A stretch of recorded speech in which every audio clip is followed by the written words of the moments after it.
you have to look out for these types of properties because it is tempting to purchase them, right? Usually they are being sold at very cheap rates. Additionally,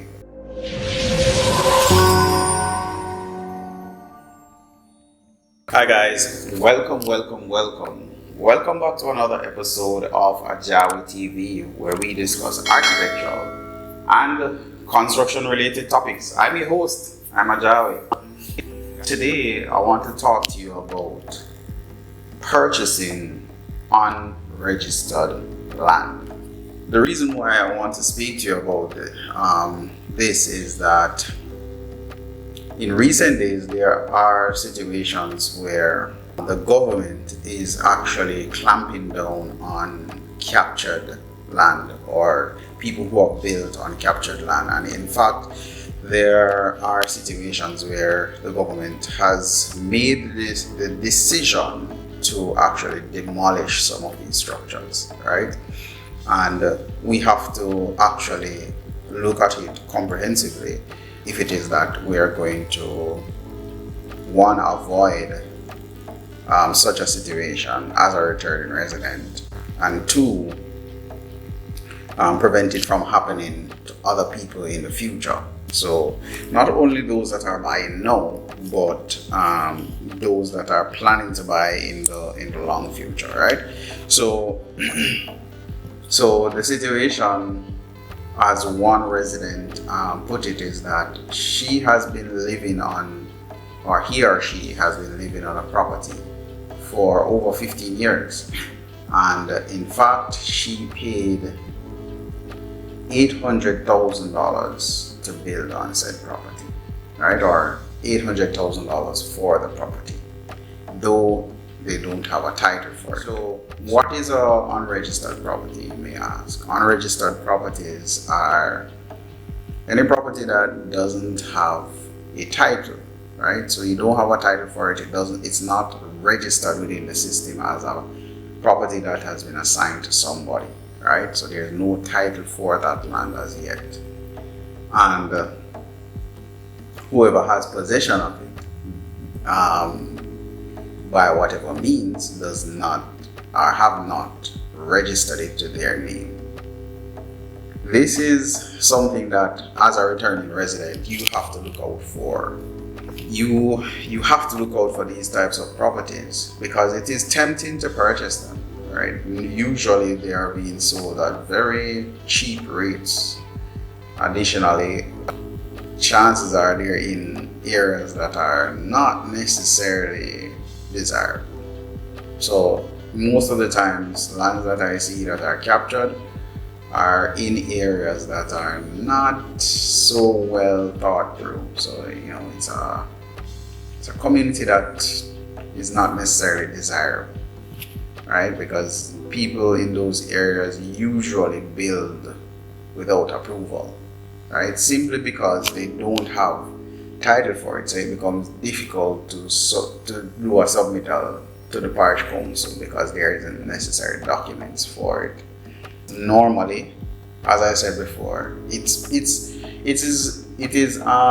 appealing to people because it is being sold at a cheap rate, right? So it is unusually cheap because there is no title for it, and the person may tell you that, hey, once you pay for this lot, I'm going to subdivide it and I'm going to get you the title, and all you have to do is to pay your money, and I'll use a part of that money that you pay to actually fund the process of getting it subdivided.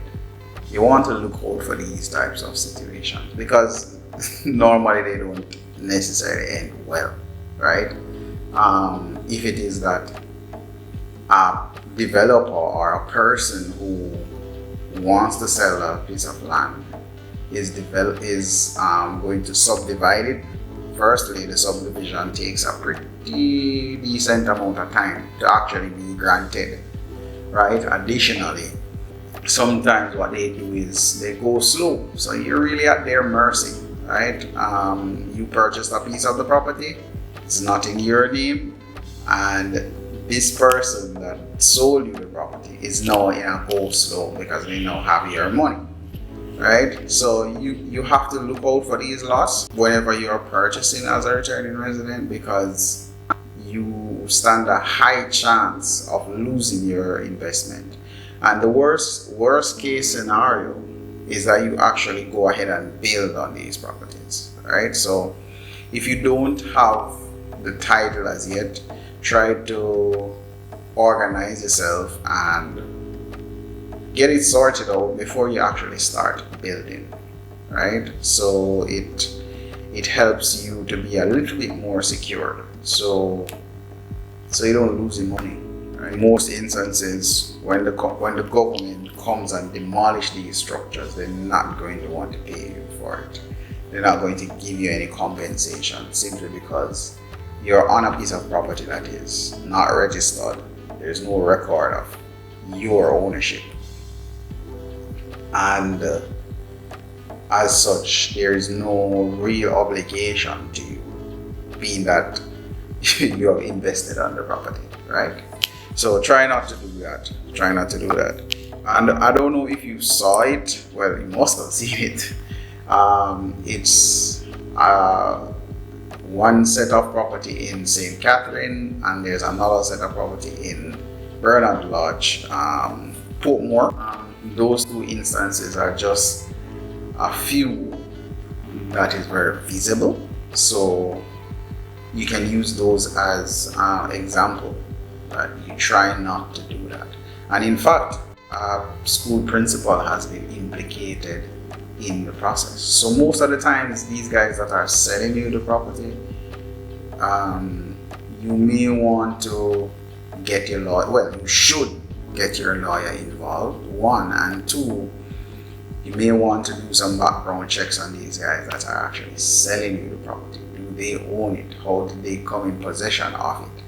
And it is not okay to say, my father passed this property down to me and now it's my own, and I'm selling it, and if you buy it, it's not okay. So you, as the person who is going to purchase, you need to probably ask them to get the necessary paperwork sorted out. You want to purchase, but get the necessary paperwork sorted out as it relates to the title, get it registered, get it done, and we will be more than willing to purchase.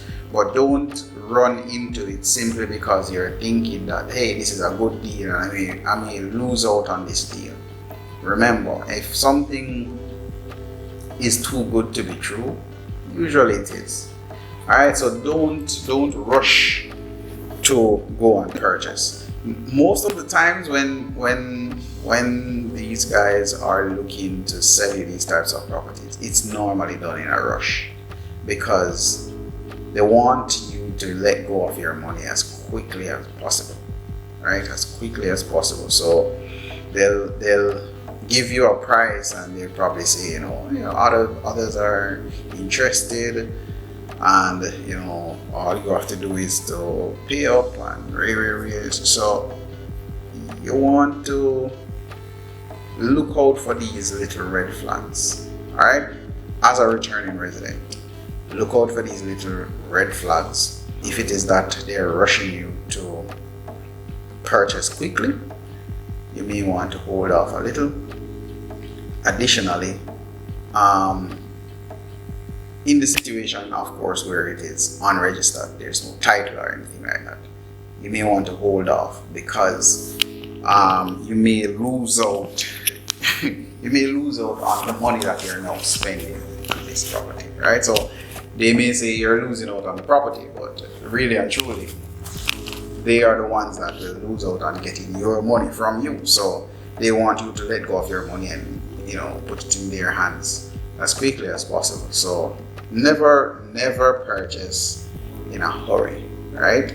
And always insist that they go and sort out the property. And even if you are insistent on purchasing a property that is unregistered, right? Really and truly, you cannot you cannot expect to be in a position that is positive. If it does happen that it works out well, good. But the reality is you have no guarantee. I was thinking about a possible situation where you as the returning resident could possibly put your money in the bank, as in, they're being paid through the bank, one, and two, the money may be available but they can't get it until they deliver. So you can possibly look at it as, kind of, check to see. It's kind of a check to see how serious they are. So you can say, hey, we've been pre-approved for this amount according to the bank. Once you have sorted out what you need to sort out, this money will be available. But until then, you can't get the amount that you require. So it's kind of a escrow type situation. So the money is available, but the person cannot get access to it until they deliver what has been promised, basically. All right, so that's my discussion for today. Try not to purchase unregistered land. If you're returning to Jamaica and you're looking to purchase, try not to purchase unregistered land. Normally what we do here at AJAWI Construction is that we do a search, or we do a site investigation, right? So we look at the area, we look at the surrounding community, we do a title search, try to find the title for that property, so that you are in a better position, and you have more information to make that buying decision. So check out our site investigation service and drone survey service. So if you're purchasing property, we do offer that service where we go to the property, take drone pictures, take pictures of what the road conditions are, and then do a search, do some investigation into who owns the property as it relates to the title. So you get a hold of the title, get a hold of the volume and folio, look who is on it, look who is selling it, right? So if the name of the person who is on it, on the title, is not the same as the person who is selling it, then you need to be cautious, because, you need to find that person who owns it, right? So we actually look into those things once returning residents request the drone survey site investigation service. All right, so thanks again for watching, thanks for liking, thanks for sharing this video. I do hope that your construction or your dream home is in the making process, right? So I know that you have aspirations of building, so check out AJAWI Construction. If it is that you didn't use us to do your design and construction service, maybe you need to get your drawings printed. Check us out, check out AJAWI Printing. Alright? Thanks again for watching, thanks for liking, thanks for sharing. Peace out and see you next time. Alright?